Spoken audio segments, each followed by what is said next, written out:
This is the new incoming Senate Majority Leader, John Thune. I think that's how you pronounce his name. If I'm mistaken, please let me know. This is his message to Israel, America's frankly strongest ally, to Jewish people around the world, and just have a watch. In months now since Hamas terrorists waged war against Israel, and for the past year plus, Democrats have struggled to support our ally Israel and has literally fractured the Democrat Party. For example, we are expecting tomorrow Senator Sanders to offer a resolution denying lethal aid to Israel.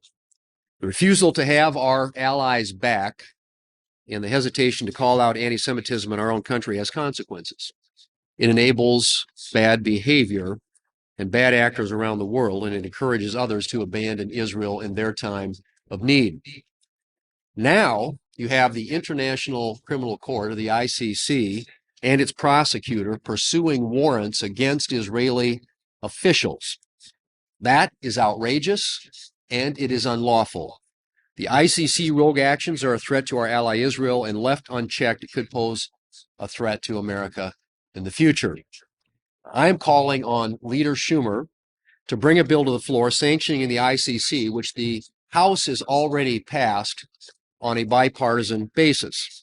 And if he refuses to act, our Senate Republican majority next year will.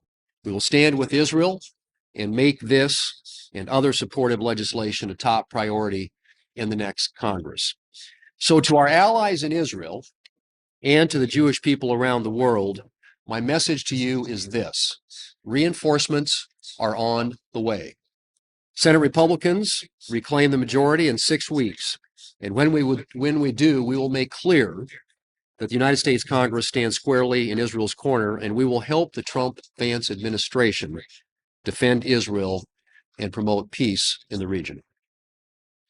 So the reason why this is obviously, refreshing to see is because the previous and the outgoing administration has shown too much of trying to kind of please both sides, appease both sides, and say that, we'll defend Israel, but don't escalate and don't go into these things. So that's far too much of an escalation, meaning that Israel can't really do her job comprehensively in getting rid of the security threats. Iran attacks, and they said, well, we help you defend yourself, but, you can't now retaliate because that's going to be an escalatory move. What, we can't go after people that are trying to kill us?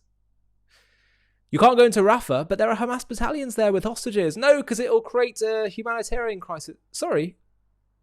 What would America do? The moral onus lies on the aggressor's side that's tried to go after us. So it's heartening to see this. And this should be a bipartisan thing, that peace is achieved through strength. And that if you want to actually get the desired outcome, which is no more conflict, then you need to be decisive in victory. And that's what the other side doesn't seem to understand. And the root of it is because they think that there's some kind of legitimate grievance on the side of Israel's enemies. They think there must be something legitimate, must be something rational going on. They try to rationalize everything. But often Israel's and the Jewish people's greatest enemies throughout history, there's nothing to rationalize. Yeah, there's hatred for sure, but there's no legitimate grievance that needs to be dealt with. It's their view of the Jews in Israel that needs to change. It's nothing that Israel's doing. But I have to say that even if we are to say that there is a legitimate grievance on the Arab side, on Israel's enemies' side, even if there is, surely one would have to acknowledge, if your aim is ultimately about peace and averting humanitarian crises and all these, surely you must acknowledge that history shows that when there is strength, military strength, then people who are trying to fight and want conflict often back down. So President Trump was seen as a very strong, unpredictable, erratic even, perhaps, leader. And what did that do in the Middle East, where that's the kind of language they respect, or that will make them sit up You had the Abraham Accords. Surely that should be something that progressives and the Democrats would want to welcome. Surely you can see that it's only through, if you really want peace and stability, surely you must be able to see that it's the strength, the decisiveness, rather than trying to appease and dance to both sides, dance to enemy lines. It's the strength that delivers the peace. This shouldn't be a partisan issue because the facts should speak for themselves. If you've made it so far in this video, I have a request for you.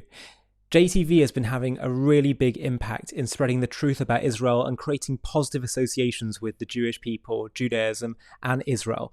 We've really grown a lot, particularly in the last year, and we're having a really significant impact, both for Jews and non-Jews. But I really want to take JTV to the next level so we can start to compete with the other big online media beasts that are often peddling anti-Israel content.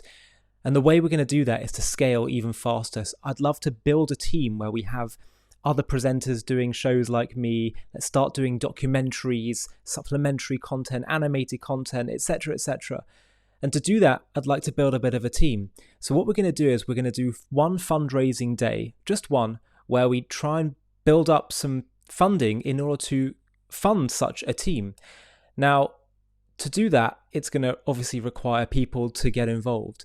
And I'm wondering if you would consider, if you're watching JTV content and appreciate what we do and want to help partner with us in taking this to the next level and spreading the truth farther and wider than ever before, I wonder if you'd consider partnering with us simply by running a page, a mini page on the fundraiser that we do, where you just reach out to your contacts on that day that we choose to fundraise and see if they'll all chip in.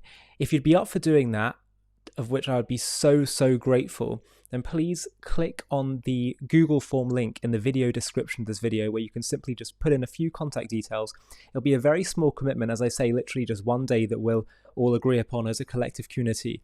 But the impact is going to be so big. There's such strength in numbers. If we all pull together and do this, we can take this to the next level. And as I say, all of us can partner together in bringing and spreading the truth to the whole world. So please do consider clicking on that link, filling in the form, and I'll be in touch very soon to talk about the next steps. Small commitment, but a big impact. Hi, thank you so much for watching. To watch another one, click here. To stay up to date with all our content, click here to subscribe. And if you're able to, you can help support JTV to grow and grow by clicking join below this video, where you can become a member and get perks including early access to videos and private live discussions with me. But most of all, you'll be partnering with us on our mission to change the world.